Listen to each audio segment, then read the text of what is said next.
So today's topic is extremely important because this is going to explain why willpower doesn't work as a long-term strategy and why in fact willpower makes binge eating and a disordered relationship with food worse, not better.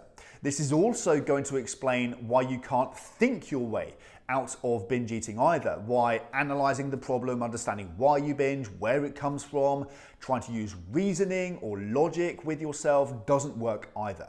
So first of all, let me start by introducing two very important parts of the brain because compulsive habits like binge eating are stored in a very specific part of the brain.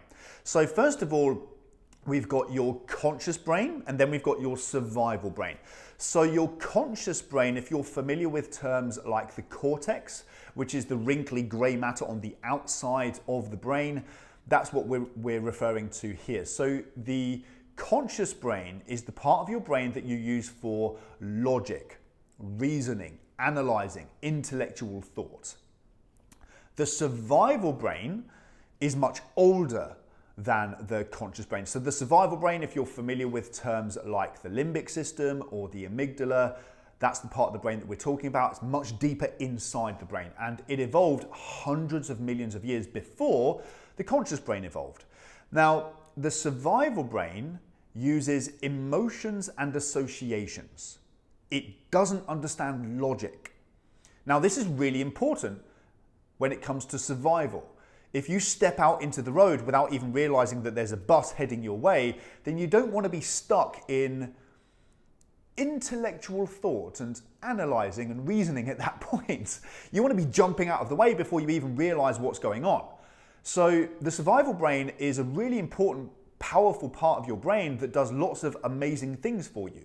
However, it's not intelligent, and sometimes we can accidentally install bits of code that work against us. And that's what's going on with binge eating. When you experience urges or cravings and compulsions, that's the survival brain screaming at you. Essentially what's happened is it has recognized certain patterns in your behavior and it's created an association between binging and your survival. Now, that makes no logical sense whatsoever, right? But remember, this part of the brain doesn't operate off logic. So now it has this piece of software that says that you need to binge in order to survive. So how did this happen? Well, there's two key mechanisms at play here. The first is repetition, and sometimes it's more simply out of habit. When you repeat something enough times, it becomes routine and familiar. And the survival brain likes familiarity because it feels predictable. And as far as the survival brain is concerned, predictability equals certainty, which equals survival. For your survival brain, certainty means that I know what's going to happen, and at the very least, I know I'm going to survive. So it likes certainty because it equates survival.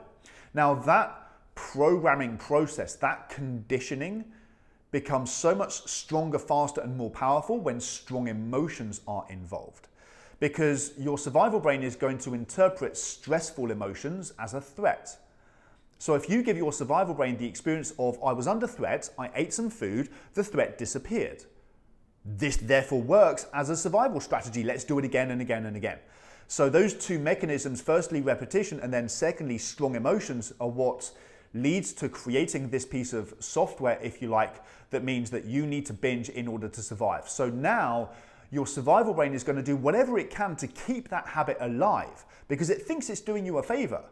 It thinks you need it. And the way that it's going to do that is it's going to continue to produce urges and cravings and compulsions to try to get you to return to the habit. So this is why people say things like, it's like a part of me takes over. I can remain in control and I can be good for a while when certain conditions are at play, but at some point things reach a certain level of threshold and it's like a part of me takes over. And again, that's the survival brain screaming at you. Now, this also explains why willpower doesn't work, because willpower goes completely against the language of the survival brain.